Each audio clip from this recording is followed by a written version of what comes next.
V tuto chvíli mám u mikrofonu vítěze letošního ročníku soutěže Coca-Cola Soundwave.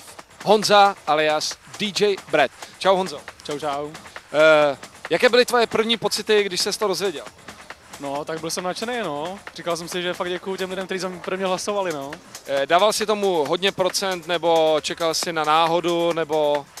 No, ani moc ne, tak moc jsem s tím nepočítal radši, no, abych nebyl zklamaný potom ve finále.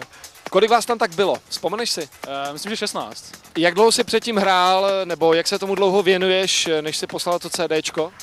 No, celkově, když si to vezme, tak hraju asi 5 let, ale z toho teda předtím jsem hrál asi 3 roky trance a potom jsem tak nějak přešel úplně na jiný styl, že jsem začal hrát techno, protože v tom trancu vlastně ty desky, které tam jsou už jakoby udělané, tak se s nima nedá nic moc dělat jako navíc, jo. Už jsou sami o sobě dobrý a když se do nich zasáhne něčím dalším, tak už to až tak dobrý není. Když to v technu je možnost vlastně, že si s tím člověk může dělat úplně co chce a tím vlastně vyjádří úplně všechno, co má v sobě, jo. Kde ty scháníš desky?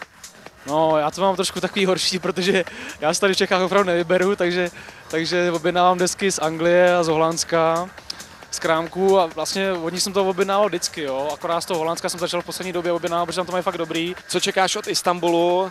Co myslíš, že bude po Istanbulu? No, od Istanbulu čekám, že si tam zahraju aspoň těch svých 40 minut slávy teda tam, jo. I když to je teda spíš rockový festival než taneční, ale aspoň to, ale potom v Istanbulu doufám, že budou nějaké možnosti hraní na nějakých klubech a že mě aspoň někdo osloví a budu se tomu věnovat nadále trošku profesionálněji, což no. Do této doby vlastně nic moc velkého pro mě nebylo, no, zatím jenom tohle. DJ Brad zdraví všechny diváky televize Očka, mějte se skvěle.